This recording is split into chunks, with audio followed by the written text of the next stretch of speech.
think outside the box, if you will. I mean, go there, go off campus. Let's think this through. And sure enough, that's where the Mustang was born. When it finally hit, it took the country by storm.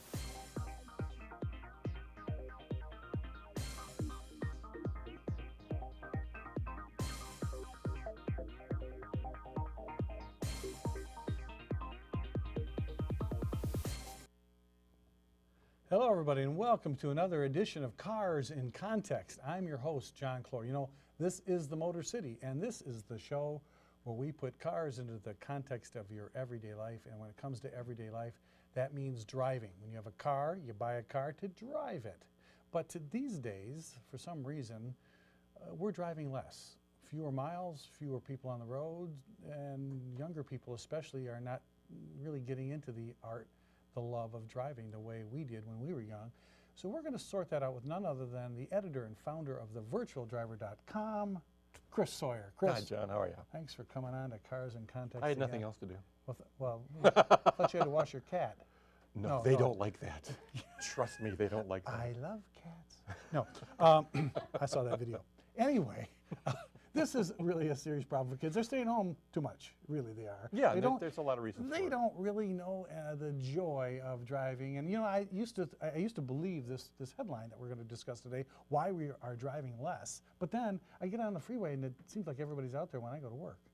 What's that? Those are the people who still have jobs. Oh, okay, that's probably why we're driving less. We have fewer jobs. But no, we're going to get into that topic right after we do something we always love to start the show off with, and that is finding out what's in the news. Oh, God, you're good at this. Yeah, I'll take the first one here because it says that U.S. car inventory, the amount of cars that are out there for us to go shopping and compare, is way up. Now, I know we've had a horrible winter, especially here in Detroit. It's been a record-setting cold and snow. It's awful. And those are tough years to buy cars, and when you don't feel like getting out of the house at all. You know, you get the Mrs. Grass's noodle soup, and you curl up in front of WMTV, and you say, when is Cars in Context coming on? Come on. No, they're going, when's Lauren coming on? Yeah, that's true. Well, that comes later in the show. But what we have to do is we have to understand that bad weather sometimes can... It does. It does affect car sales, and that car companies have said. Yep. Bad weather, right? But let's not forget, most people, despite the fact we've been told we're in recovery now for how many years? Most people, the survey was recently done by the Federal Reserve, and people said, no, we're still in a recession. They're not seeing the recovery. So that's really a lot of what's driving us. And the car market has been going up only because we had our cars for so long, 10, 11 years. Yeah. We're hanging on our cars. We're about to see a downturn. Yeah, and well, you know, they said there were about 3.5 million vehicles in inventory right now.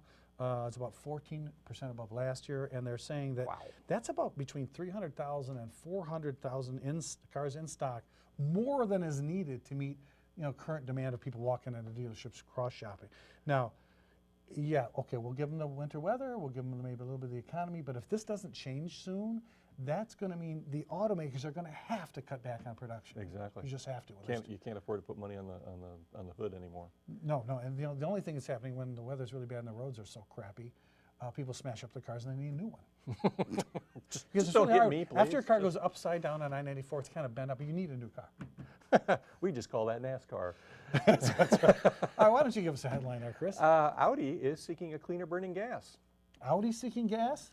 Audi makes cars. Just eat what I eat. No, Taco Bell. Yeah, whoa. No. They're working on fuel technology. Crave case? Oh, God. That will allow long-distance, low-emission driving, and it came up with something called e-fuel. It's a synthetic. Okay. Germans are really good at synthetic. They had to do that during the war. That's right. And they created it in a demonstration facility in New Mexico. Well, that's not in Germany. And because of the chemical properties, it puts out far fewer CO2 emissions. Okay. Okay, so at this point, they've made an e-ethanol, or ethanol. And they've tested it in a pressure chamber with a glass window so they can watch the combustion chamber. Okay, well that's... And so they simulate the pressures and the temperatures and all of that sort of stuff. Great stuff. All right. If you want to design for that fuel, great. But it hopes we could create an e-diesel later, which they used to do during the war. Synthetic diesel fuel? Yeah, they used to do that during the war. They used coal at that time. And the idea is if the problem is burning carbon, then take the carbon out of the fuel. There's only one problem with that. What is it now, Chris? Two things, and See, we'll get here's to this why in a- you watch Cars we'll in get to Context. It's this not about the headlines, folks. in a far it's the future- context. Oh, shush. We'll get to this in a far future Wait a show where carbon is not the problem. It's not? Neither is global warming. Oh, But sorry, Mr. you can Carey. take the carbon out of the fuel, but you're also taking the energy out of the fuel. We've talked about when you talk about ethanol. And we'll talk about that in the future at a future date. Hydrogen is clean fuel, but you don't get as much out of it as you think. See, it's not as easy to sort out as you may think, and that's No, why you're watching the show. being sold a bill of goods. Now, speaking of clean air, if you buy a new car, you Yeah. clean the air. Yeah, you do. Do you know that, folks? Air coming out of the back. You of want to it. help the air? Buy a new car. Remember the old Brockbank cartoon that showed a car? It said 1975, and it was just sort of this amorphous Yes. blob, and Yeah. it was brightly colored, and there was this haze of smog over it, but coming out of it was pristine, clean air. Everybody thought that was funny. Unfortunately, it's true It's these true. days. The It's air true. that's going in is dirtier than the air that's coming out. So if you buy a new car, here's proof that you can breathe a little bit easier. Yes. Yeah. A study from the University of Michigan Oh, I went there. shows that the average new vehicle buyer produced 21% lower emissions in November 2013 than they did back in October of 2007. So that's because today's cars are so much more fuel efficient than they were back then. And researchers looked at how much fuel was used to go per distance driven and how much emissions have fallen at about the same rate as fuel use. So as our fuel use goes down, our emissions are falling. How funny So- how that happens, isn't it? so, yeah, that's not rocket science, folks. I mean, I can figure that out. And I went to Wayne State. So if you want to help the environment, buy a new car. Exactly. See, so there you go, you car haters. Don't sell your car and take a bicycle, buy a But- new car. What? New study shows EVs won't reduce air pollution. Oh, no, wait a minute. I just solved everything. And now you're saying if I even buy electric vehicles, that won't make the... Nope. Many people think plug-in hybrids and electric vehicles are the solution. Forget it. North Carolina State University says not the case. What? Researchers have tested 108 different scenarios to find out how electric vehicles impact emissions between now and 2050. Okay. They found that even if 42% of the passenger cars have some form of electrification, they won't significantly reduce the air pollutants. What? Part of the reason is that passenger cars, and here is the truth, Oh, passenger cars are a small percentage of total emissions because the emissions from power plants will negate much of the benefits from electric vehicles. Back in the day, Bob Lutz was having an argument with Al Gore's chief climatologist who said that emissions are 20% over, and that cars are about, I think it was 2% of that, if I Okay. remember my math correctly. But what it ended up was that cars were only they were 2% over. That's what it was, not 20% over. And their cars were 20% of that, so they were 0.04 or 0.4 of the problem. So that meant that 1.6% of the problem was not being taken care of, but all of the effort was being put in Yeah. on cars. Oh, I don't get And it. there's a reason for this because, number one, a mobile society is one that the government can't control, and we're seeing that is really showing up now in everything. And secondly, the car is something you interact with every day, so that if they see that something that you're interacting with every day they're seeing as fixing the problem, Right. then you're going to reelect them. They're lying to you. yeah, especially when you consider when all the energy that we use in our lives, when you talk about your car, You know, it's really, really very you know where the small. highest growth in pollution is from right now? All the electric devices that this supposedly clean millennial generation is using. And they're plugging in every year. Your electric bill is higher now than it was 5 years ago because everything's plugged in and being recharged. Absolutely, and talk about trying to recycle that stuff. You know, when I was growing up, you didn't have a VCR, you didn't have a tape. In my day. Yeah, back in the day, television, you had 3 channels and you had to get up to change them. You We didn't have a said clicker. You didn't. nothing potatoes, and we loved When you played something that wasn't like this on a video game, you went outside to play. outside. So no, so It's the Purell generation. it's just sad. It's really, terrible. It It's is absolutely terrible. sad. So folks, sorry about you do-gooders who thought that buying your electric car would save the world. But here's something even scarier. Yes. Yeah, the German car haters keep Oh, God. marching on. Yeah, here's something that the tree huggers who are hoping that Detroit's I-375 rebuilding project, they're saying, oh, no, don't rebuild I-375. Stop it at 94. We'll just walk downtown. We'll take our bicycles. Really? Yeah, they want to. Are we wearing body armor? No, they don't. It's not that bad down there yet. But they are hoping it doesn't get rebuilt. They want it to be a green space. And so we can just stop. And Wait just- a minute. What about all the other green spaces in Detroit? there's tons of green space. Yeah, come on.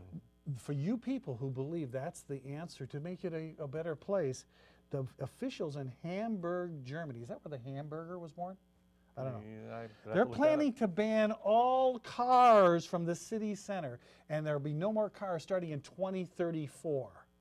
Yeah, instead, the residents will have to travel by public transportation, bicycle, or, ready for this, walking. That's right.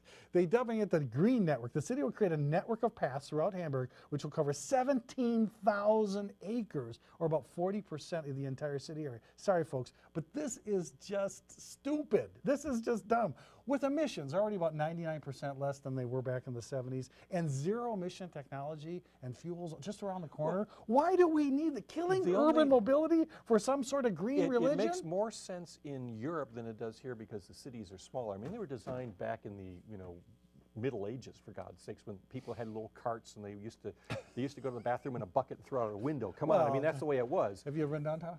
No. Oh, yeah, okay. But the problem is that they're very narrow, very small, and you don't want to have a high concentration of cars. I can understand it. And I've been in some of these German cities where they've done this, they've closed off shopping areas, and it does work. Frankenmuth? But you have to have different good German parking. city.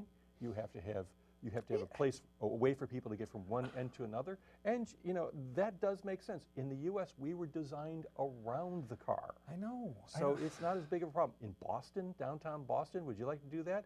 The biggest problem with Boston is you come down a one-way street, and there's a one-way street coming this way. That's right. Who designed this street? It's a bunch of crazy people. Oh, those are people came It was over. a good idea at the time. They came over. Yeah, go get me a beer, dear. It's in the car.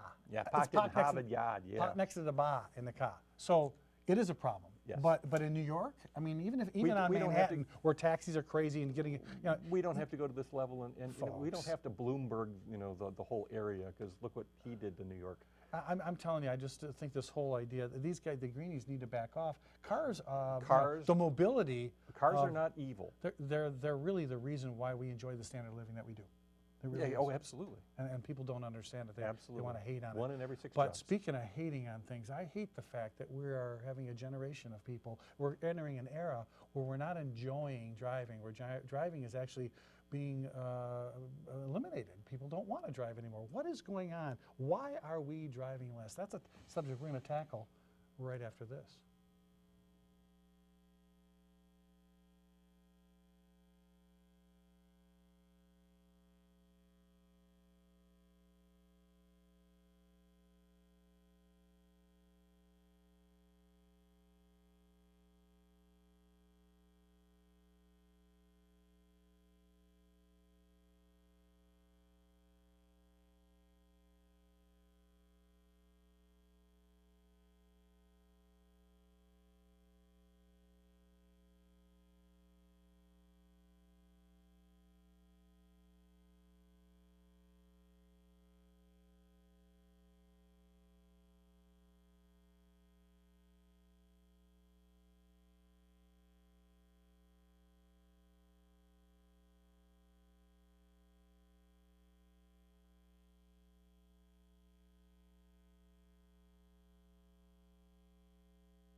Hi, and welcome back to Cars in Context. I'm your host, John Clore. Today, we've got Christopher Sawyer from thevirtualdriver.com to talk about, Chris, why are we driving less? Why are the numbers crashing and burning? Why are young people just saying, no, I don't want to go. I'll just stay right here and play this video game. Oh, look, I got 3 extra points. Now, why are we not going?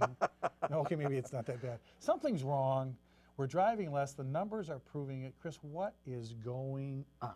Despite what a lot of people would have you believe, and there are some outlets out there from the Washington Post, the Wall Street Journal, that are saying, well, it's not the recession, it's not the economy, because we're in a recovery. No, Oh, yeah. we're not. Everybody's better. Most people are not feeling the recovery. We're not getting the growth that we should be getting. I mean, this is probably the worst economic recovery in the history of the United States, in the history of the world. This is terrible. We could be growing at a 7-8% rate easily now if we had just done some things differently. Because of that, there's no growth. People don't have to be places. They don't have a job to go to. They don't have to be running around, all that sort of stuff. So that's a big thing. Secondly, and I know that a lot of people will say that this is not a problem because Okay. we've taken this into consideration. Higher gas prices. In the past 2 weeks, I have seen gas prices go up almost 30 cents. This is ridiculous. Why are they going up? Well, Keystone Pipeline is one thing, for example. People are betting on the fact that the president is not going to do Keystone Pipeline. And we could be oil self-sufficient in this country for the next 100 years. We won't do it. Because we don't want to be. Because we don't want to be, because of this green religion we're following. And then we've infantilized this next generation. We take them everywhere they go. That they want to go. We say, hey, you can stay on your mom and dad's health care until you're 26, and then we don't understand why they won't sign up for their own health care. And I'll remodel the basement so that Exactly, and you Yeah. can live here and do all the rest and all that sort Yeah. of garbage. And we'll do your laundry. They're not living out on their own. And we'll pay They the don't cable have bill. to. The other problem that comes with that is that because they're not getting jobs, I mean, they have the highest unemployment rate of anybody because they come out of school and there's nothing for them, is that they can't afford a car. They're right now at least 3 years behind the curve in the growth spurt that you'd see as you move into a young adulthood. Right. And so because of these things, you're driving less. So, Chris, what you're saying is it's not just the raw expense of driving a vehicle. It's look at what's happening. Kids getting their licenses. Just the basic premise of I'm going to get a driver's license to drive from 2000 to 2010. Not only it's every age group. It's not, and the youngest people are the ones that don't even bother to go. It's not even on their. They want a new cell phone. They want this. They want that. They want. But wanting a car. That's another thing too, is that communications technology has obviated the need for some of these trips that we used to take. You don't have to go face-to-face drive somewhere to see somebody, because now you can send files and share files and do all sorts of things you used to. Well, remember back when we were at Auto Week, we used to run out and we used to get the covers? Yeah. Now that all can be done electronically. Oh, gosh, yeah. So a lot of that is going away, and that's going to be a continuing thing. So that this idea of a constant increase every year is maybe not going to continue into the future. The increase is going to be smaller, but I think we're going to find differentiations coming as people say, maybe I'm not going to need a vehicle the way I've needed a vehicle before. It's either going to be car sharing, which I really don't think is going to take off, because if everybody owns the car, nobody owns the car. I think it's going to move some people into smaller single-use cars, or not. I shouldn't say single-use cars, but single passenger or passenger. One passenger car. Yeah, little pod. or even two-passenger. We are going to tackle this problem for you, our viewer of Cars in Context, because there are people who believe that car sharing is the future, especially overseas. Car sharing is really taken off. Here, I don't like to do car sharing in my house because it smells funny in a lot of those cars. It smells like an old McDonald's bag. But also consider, we're not Europe. Yeah, and I know, but Chris, I'm saying that all those things you mentioned are so true, but there are bigger dangers that we have to talk about, Chris. And I think the danger is, let's talk about the need for mobility in the first place. What came first, the chicken or the egg? Did we want to just drive around and be places, or do we have to be places? And now that we don't have to be places, I'm sure you've done conferencing via the TV. Is it the same? I mean, aren't we losing the human interaction factor by not seeing the world and driving somewhere and understanding somebody else? We're losing some of it. Being in somebody else's neighborhood is a good thing. Yeah. Instead of just, I sent them an Instagram and I tweeted today that my dog. Remember that when the Model T was introduced, they didn't have television, so people didn't sit around and just go all the time. They got out, they went and visited people, because they never got they never got anywhere near 50 miles away from where they lived. Yeah. Then they were going that and farther. Yeah. That is going to be rediscovered at some point when we realize, as we get out of this, that freedom is very important, and that the automobile is very important to our freedom. And once we get out of this whole idea that cars are bad and all this other garbage, we'll see it straighten away, but it's going to take a while. Well, I feel sorry for all the young people out there who haven't experienced the joy and the freedom of driving your own car that you bought yourself. Not that mommy or daddy bought for you, but one that you picked out, bought and pay for yourself, and to be able to go somewhere on the drop of the hat. I'm going to go to the Bowling Green Museum to see the Corvettes that are Sinkhole. yeah. Yeah. Or I'm going to go to Cedar Point by myself, or I don't need to take the bus or to go around with a bunch of drive in the back seat of somebody's little compact car all the way to Florida for spring break. You get to drive your own car. There's a sense of independence that you get from owning and driving your car that young people don't experience. And we also have to get over that whole bit of fear that, mommy and daddy have to buy you an SUV because otherwise you're going to get killed. Oh, come on. Now, wait a second. What are the chances? I know you folks who are over 50 probably had a mom or dad that said, I'm going to buy him that big old Lincoln or that Buick because it's got a lot of crush space. But it's gotten worse. I call this the Purell generation of parents, that you always have to keep washing the kids' hands and you always have to keep doing this and that. I mean, come on. You can't sanitize the kid. And Did you can't know, sanitize his life. ladies and gentlemen, that it's good for your kid to eat dirt? Absolutely. Eat dirt, get dirt in there because then it builds up your antibodies. It builds up the immune and you system. won't be sick. Absolutely. Yeah, and driving's the same way. The more you do it, the better you're at it. Yeah, And if you're worried about your kids driving, take them to a performance course. It will be the most fun you've ever had in your life and that they've ever had. It will scare the daylights out of you when you first do it, but you will realize you're much more capable of doing things than you ever first thought. All right, spoiler alert. Yes. All right, here's the problem. Some kids, they'd say, yeah, I'll take a car, but they don't want a beater. They don't want their own first car or something that they can afford because, they're working the fast food job or, Right. so they want their mommy's BMW. That's what they want. They want that BMW. Well, yeah, but I want $1 million. I'm not going to get it unless I work for it. So guys, grow up. Okay. Sorry. That's tough. This is tough love, folks. But that's why. So we're driving less. Oh, yes, all the above. Yes, it is the economy. It is gas prices. And if you haven't seen our show on gas prices, go back onto Cars and Context TV on YouTube and read the whys and the lies behind gas prices. There's nothing. Gas prices has nothing to do with the cost of getting something out of the ground. It has nothing to do with that. It has everything to do with people manipulating the system, price of the price system. of gas. Yep. So when you think about why we're not driving, it's cost. It is our society. It's our wants and needs are It's different. that malaise Jimmy Carter talked about.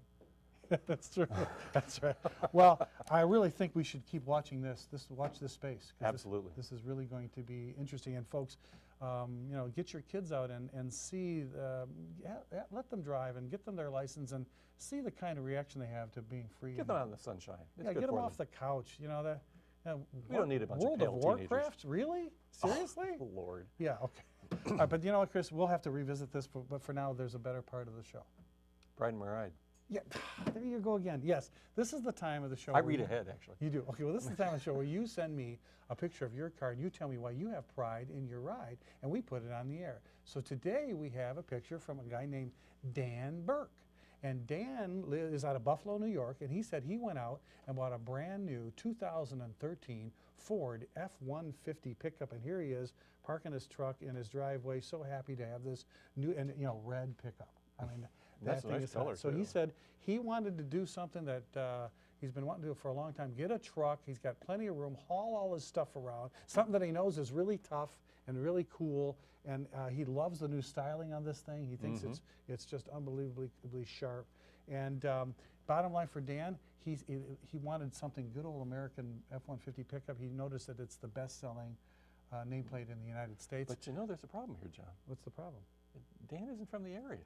No, he's not. Well, Where are you people? so Dan's Come sending me on. these pictures. Yeah. And, why? we've got more than Fords out there. There's GM, there's Chrysler, there's the imports. Come Why, on. folks, you must have pride. Classics. You must have pride in your ride. Whether it's something that you drive all the time, maybe it's something you're working on, or maybe it's something you just got or you've That's had right. for a long time. If you saw the show that we did out at the Gratiot Cruise, you'll know that we're not going to make fun of you if you're in the middle of working on it, no matter what level you're at, because, hey, you're working on it. You have This is all you your- need is pride in your ride. This is your ride. Right. That's all you need. So send it to me, jclore@carsandcontext.com, and we'll be make sure to put your car on the air and tell people why you have pride in your ride. But you know what? That's still even not the best part of the show. Now, I bet you can't even guess what the best part of the show is. Oh, we're making pizza? No. No, the best part of the show is something we call viewer mail. And that's when Lauren Parrott from WMTV gets to walk out. and bring us, here she comes, bringing us our viewer Oh, we mail. never should have given you that, John. I'm sorry, Lauren. I couldn't resist. Pizza, really? Pizza? Yeah, come on. Lauren or pizza? We'll take the viewer mail with Lauren. Thank you. Much better. Very good. Oh, well, Chris, why don't you take this? Why don't you take this first letter? Okay, I always do. That's right. This one comes to us from Bill E. of Grosse Pointe Park, who watches Cars and Context on Comcast Cable Channel 15, which is in, HD? there you go. Oh, gosh. Dear Cars in Context, Mm-hmm. I saw that Ford has recently revealed its Lincoln Navigator and Ford Expedition large SUVs. Could I have heard correctly? Get your hearing tested, but it's fine. That neither will be offering a V8 engine any longer. Don't you think that with an EcoBoost V6 Yeah, as I the really only do. engine available, these big new SUVs are doomed to fail in the marketplace? Hell no. Wait a minute. A big, huge, the biggest SUV you can buy, and you don't have a V8. Yeah. You could have had a V8 if you bought I'll tell somebody you else's what, car. folks. When Ford introduced the EcoBoost, they took us down to Dallas, and we got to drive every permutation from the V6, the V8, the EcoBoost. And one of the things they did with the EcoBoost is they did a trailer towing contest between us and the Ram with the Hemi and the Silverado with the big motor there. Okay. And they had a fully loaded trailer. I mean, we had, I think we were over 7,000 pounds. They didn't want to do the full 10,000 because we had never towed before. Anyway, we were out on the Texas highways and byways, and those of us who were in the EcoBoost could pass the other guys at will. That thing had so much torque, so much power. So that's a great thing for them to do here. Also allows them to, because the sales of those two vehicles are not the highest, they can now go down to one powertrain. They can build them to a higher quality and with a For those better of you, fuel. we're just trained into thinking a big vehicle has to have Better the fuel big V8, efficiency. and if you can get the 6, it makes the kind of torque, which But is you know what what you I feel. want? No, what do you want? I want the Pizza? I want the EcoBoost V8. Oh, great idea. That's a good one. Well, thank you, Bill, for that question. I've got one. Okay. Yeah, this one comes from Alan H. of Milford. Hey, Milford. He That watches must work us for on, GM. yeah, he watches us on AT&T Uverse Channel 99, and he says, Dear John, he says, you guys, meaning Yous guys. yous guys have been talking a lot about vehicle to vehicle. Yeah, we just did a show about V2V, vehicle to vehicle communication, about hitting our roads in the next 5 years. But why did the government have to push it? He's asking. I heard that V2V is a step closer to being a law. Because the U.S. Department of Transportation National Highway Traffic Safety Administration, NHTSA, for those of us who love them, announced it'll begin regulating V2V communication and providing drivers with warnings. But I hear the future in NHTSA could mandate applications that operate your vehicle system. They will actually operate like a braking or a. I've and driven these He said, systems. I don't want technology like this in my car. How can we stop this? Well, Alan, how can we stop this, Chris? Not sure you can. Well, Vote the- SpongeBob would say, vote the bums out. Good luck with that. Yeah, because the government is kind of pushing this. They believe that, the reason is they believe that this is the only way we're going to stop running into each other. Right, and it's laudable to try and reduce traffic accidents and all of that. But Yeah, but but- with life comes responsibility, Oh, and also there he goes you again. know, the little rain will fall every so often, and yeah, people get hurt, people get killed. But if you're out there texting and doing all the other garbage you shouldn't be doing in a car, you sort of deserve what happens to you know, you. you kind of understand where the whole technology And is going.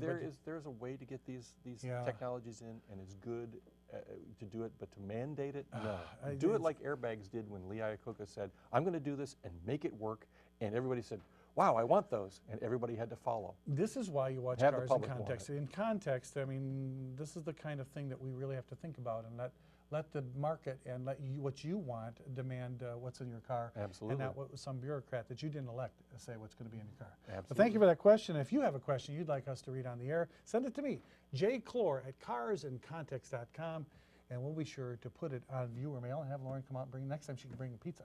There you go. But that means we're out of time. I know, already. But Chris, thanks for coming along. I hope we can start driving more and enjoying it more instead of driving less will. and enjoying it less. And so, me too. And folks, I hope you enjoyed the show as well. Remember, until next time, that knowledge is power. I'm your host, John Clore. Thanks for watching.